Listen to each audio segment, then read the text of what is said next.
gabi, Pilipinas! 4 na araw na po tayong nagluluksa, tama? 4 na araw na walang tulog, 4 na araw pong nag-aalala dahil kinuha po nila sa atin ang ating Tatay Digong! Tama? Mga kababayan, andito po ako sa inyong harapan para po ibahagi ang mensahe at dalangin ng isa sa matalik na kaibigan ni Tatay Digong. Walang iba kundi si Pastor Apollo C. Quiboloy. At babasahin ko po, mga kapatid. 2 po ito. Ang una po, to all my dear countrymen, mga kababayan, and especially to our former President Rodrigo Roa Duterte and family, Vice President Sara Duterte, Congressman Pulong Duterte, Mayor Baste Duterte, Kitty Duterte, and Hanilet Avancenia, I deeply empathize with what you are experiencing now.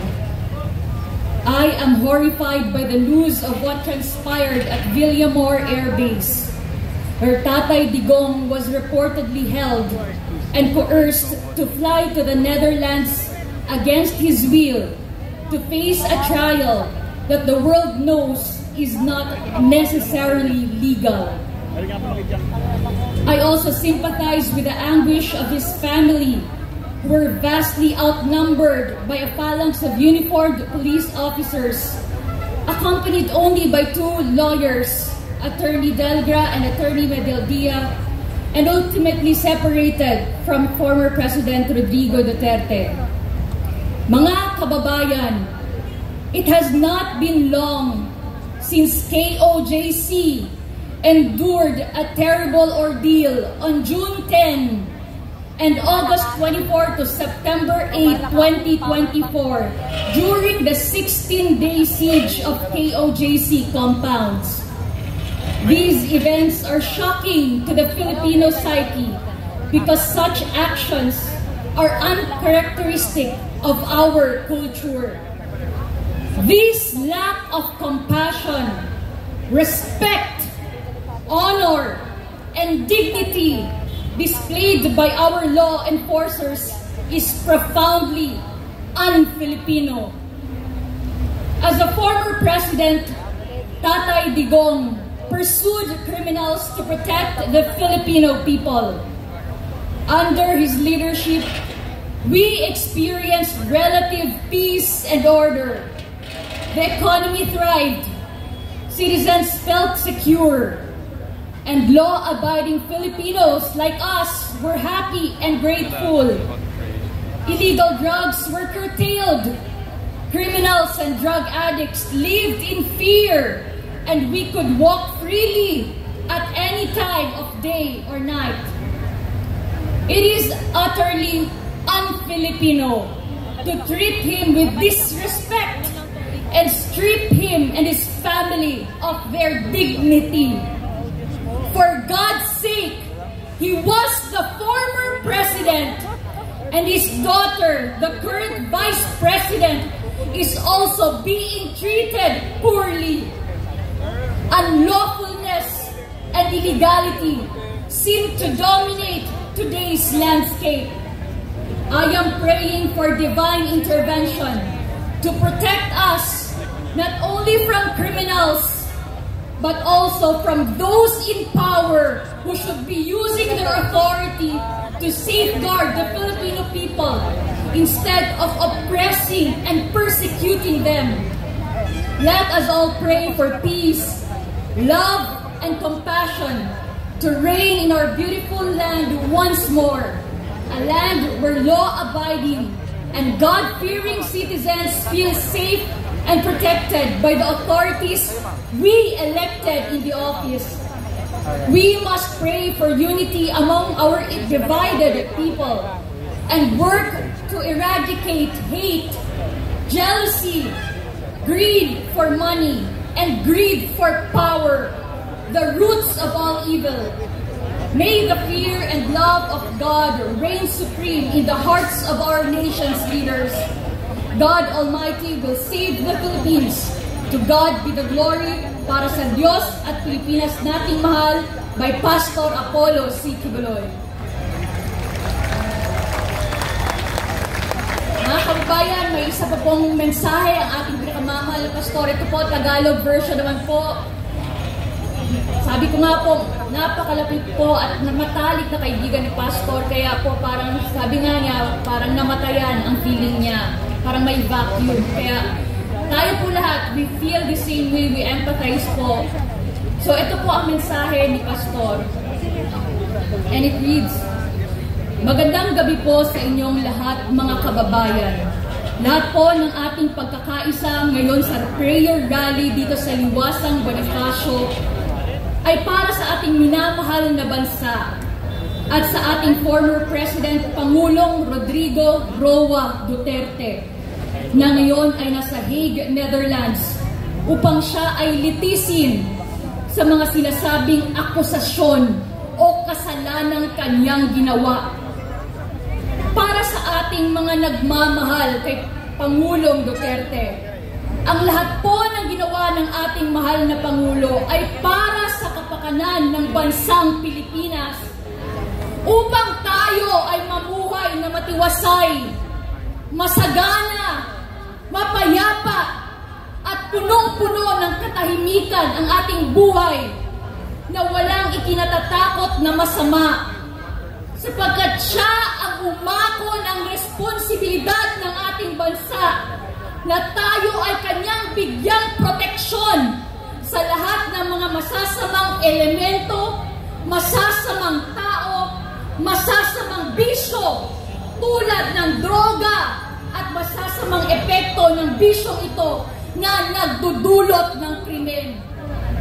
Tayo ay nagpapasalamat sa paglilingkod ng ating butihing mayor na naging presidente, na naging kaibigan po ni Pastor Quiboloy sa matagal ng panahon.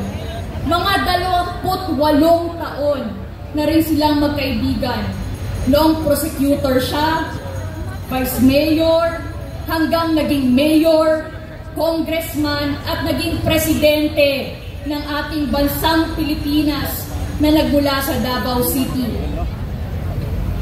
Kilala po ni Pastor ang ating butihing former president and former mayor ng Davao City. Isang taong tunay na nagtatrabaho para sa gobyerno. Talagang tinotohanan niya. Hindi siya nakatikim ng magandang ayos ng buhay dahil siya ay matapat sa kanyang sinumpaang tungkulin na hindi siya magnanakaw sa anumang pera ng gobyerno na ipinagkatiwala sa kanya. Walang naidagdag na anumang poste sa kanyang bahay si Pangulong Duterte. At hindi siya kailanman nakasakay sa Mercedes-Benz. Hindi po nagmay-ari ng anumang marangyang sasakyan si Pangulong Duterte. O marangyang buhay sa Manila man nung siya ay presidente o sa Davao City man nung siya ay mayor dito. Ganyan po dedikado at committed ang ating Pangulong Duterte at sa kanyang panunungkulan para sa ating bansa. Kaya tayong lahat ay napamahal sa kanya. Tama? Lalong-lalo na nung siya ay naging presidente upang pamahalaan ang buong bansa ng Pilipinas with 115 to 120 million Filipinos. At itinaya niya ang kanyang karangalan, ang kanyang buhay upang ang mga krimen dulot ng drugs, mga drug addict, mga drug pushers na naglilipana upang sirain ang future ng ating kabataan ay kanyang sinawata. Kanya itong hinarap at pinuksa para sa ating katahimikan, para sa ating kapayapaan, sa ating kasaganaan, at sa ating proteksyon. Ngayon, mga puso natin ay nagdadalamhati sapagkat tinraidor po siya ng ating bayan, ng mga namumuno, at ng mga dapat pagkatiwalaan ng mamamayan. Alam po ninyo, ang ICC ay hindi natin binoto. Yung isa sa kanila ay walang botong tinanggap sa atin. Sila po ay mga puti, nasa Europa, at wala silang katuwiran na hatulan ang ating mahal na Pangulo. At kung bakit siya ay pinilit na dinala doon sa ibang bansa sa Hague, Netherlands upang litisin, it's beyond me sapagkat para sa akin, iyon ay illegal. Sapagkat ang pinaglilingkuran niya ay hindi naman ang mga puting ito. Ang pinaglilingkuran niya ay ang 120 million Filipinos at tayo ang bumoto sa kanya at sa atin siya dapat managot. Ngayon, ang focus po ng ating dalangin ngayon ay ang ating former president, our beloved President Rodrigo Roa Duterte, na tinangay. Ito ay isang kidnapping because he was taken away without a proper procedure at labag sa kanyang kalooban. Hindi po dinaan sa mga pamamaraan ng rule of law ng ICC or ng ating bansang Pilipinas. So, it's akin to kidnapping or extraordinary rendition na sinasabi ni Pastor. Kaya't manalangin tayo na babaliktad ang mga desisyon ng ICC. Hindi naman natin to binoto upang hatulan ang ating Pangulong ibinoto. So, ipanalangin po nating maabswelto lahat itong mga pinaggagawa nila. Technically po, talagang hindi po dapat na manatili doon na matagal si Pangulong Duterte. Kailangang iuwi na nila dito ang ating Pangulo. Manalangin po tayo! Kaya ang ating prayer for Tatay Digong is, bring him home! Bring him home!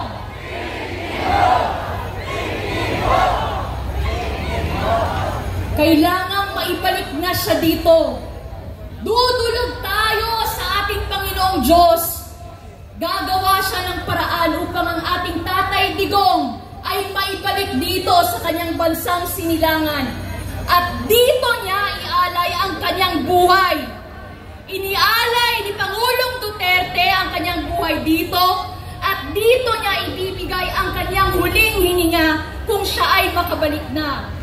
Kaya ito ang ating mga dalangin ngayon para kay Tatay Digong na siya ay maibalik kaagad-agad dito sapagkat puro mali po ang procedure ng gobyerno na pinagtaksilan siya at ang ICC na hindi naman talaga ayon sa kanilang mga pamamaraan.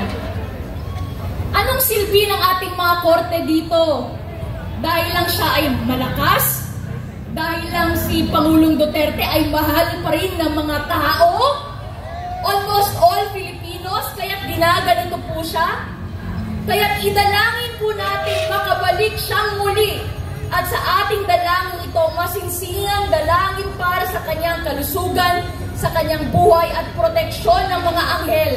At maibalik siya ng may kalakasan sa kanyang pangangatawan. Makita pa natin siya ay buhay na ibabalik dito.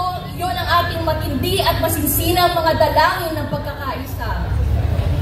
Mga kababayan, para po sa ating mga God-fearing and law-abiding citizens, mahal na mahal po natin si Pangulong Duterte sapagkat ginawa niya ang kanyang tungkulin.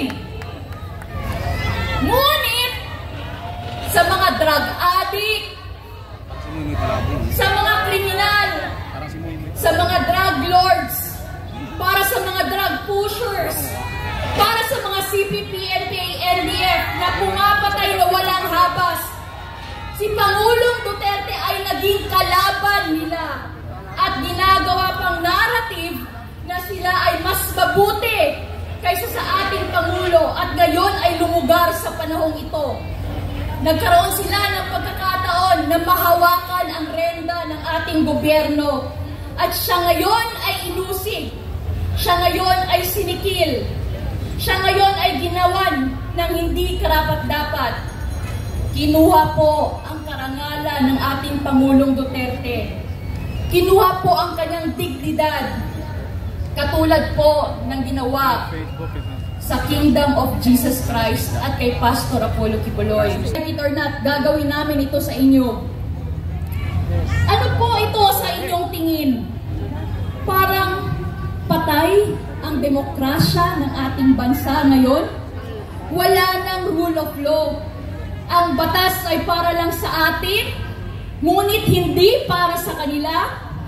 Ito po ang masaklap at ito ang masakit na nangyayari ngayon. Kaya sa ating prayer rally, idalangin natin ang ating mahal na bansang Pilipinas na naway pagharian tayo muli ng ating Panginoong Diyos. Alisin ang mundo ng kadiliman at kasamaan na ating tinatahak ngayon.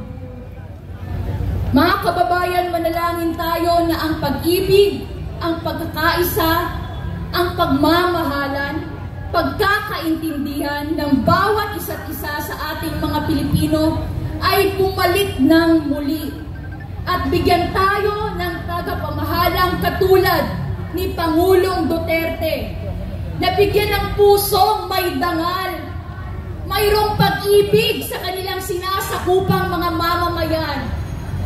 Kaya tayo ngayon, magkakaroon po tayo ng prayer rally, nagkakaroon po, dumudulog po tayo sa makapangyarihang Ama, luluhod po kung pwedeng lumuhod sa kanilang mga bahay, sapagkat siya lang po ang ating makapangyarihang Ama, ang may hawak ng lahat ng sitwasyon sa ating buhay, na naway baguhin, na naway kaawaan naman tayo, na naway bigyan na naman tayo ng grasya upang ang ating bansa ay sakupin na naman ng kaliwanagan at katwiran, ng katapatan at ng mabuting pamalaang magiging gabay natin, magiging ilaw na katulad ng sinabi ng ating Panginoong Diyos.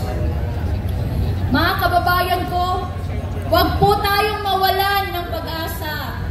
Kaya nandito po tayo sa prayer rally na ito. Tumayo po tayong lahat, mga kababayan. Kung pwede pong lumuhod, yung mga nasa kanilang tahanan, pwede po tayong lumuhod. Itaas po natin ang ating dalawang kamay. Linisin po natin ang ating mga puso at dumalangin sa ating makapangyarihang Ama na naway ang grasya niya at ang pag-ibig niya ay muling manaig sa ating lupang sinilangan, ang ating mahal na bansang Pilipinas. Itaas po natin ang ating mga boses, dumalangin po tayo sabay-sabay mga kapatid sa ating makapangyarihang Ama, sapagkat sinabi niya, ask and it shall be given, seek and you shall find, knock and it shall be opened unto you. Kumatok ka at ika'y bubuksan, maghanap ka at ika'y makakatagpo. Humingi ka sa ating makapangyarihang Ama at ikaw ay bibigyan. Sinabi niya, sapagkat ang lahat ng humihingi, binibigyan. Ang naghahanap ay makakatagpo. At ang kumakatok, bubuksan para sa kanila. Kaya ngayon tayo ay humihingi sa ating Amang makapangyarihan ng kapayapaan, ng katwiran, at mabuting pamamahala sa ating bansa. Naghahanap tayo sa bansang ito ng katahimikan, ng kahusayan, at ng katwiran sa ating bansa, lalong-lalo na sa pamamahalang ito. At tayo po ay kumakatok sa kaharian ng Diyos sa mga sandaling ito. Amang makapangyarihan, buksan po ninyo at ibigay niyo po ang biyayang aming hinihingi, sapagkat sinabi niyo po ang lahat ng humihingi ay inyong bibigyan. Lahat po ng kumakatok ay bubuksan at lahat ng naghahanap ay makatatagpo. Ngayon, panahong ito upang tayong lahat, ang buong Pilipinas, lalong-lalo na dito sa pangunguna natin sa Liwasang Bonifacio, ay magtaas ng ating kamay at gabayan tayo ng ating dakilang Ama. Alisin ang kadiliman dito. Alisin ang mga nagdudulot ng kadiliman at ang isang mabuting pamamahala ang kanyang ihandog at ibigay sa atin upang tayo ay tunay na makaramdam at magkaroon ng karanasan ng tunay na bagong Pilipinas. Bago sa puso, bago sa pag-iisip, bago sa lakad sa buhay na walang bisyo, lalo na ng droga at lalong-lalo na ng mga kriminalidad na ating nakikita sa ating kapalibutan. Naway gabayan tayo ng ating dakilang Ama. Pangunahan tayo at basbasan tayo sa ating mga dalangin ngayon. At ako'y naniniwala sa pamamagitan ng anak, ang kasagutan ay kanya nang ipinagkaloob sa atin sa mga sandaling ito. Makikita natin bubukas ang langit para sa ating lahat at ang ating pagbabagong inaasam at inaasahan ay may pagkaloob sa atin sa bandang huli ng ating mga panalangin dito. Makikita natin ito at tayo ay kanya-kanyang magpapasalamat sa Kanya sapagkat hindi po patay ang ating Diyos. Siya po ay buhay na nakikinig sa ating mga dalangin.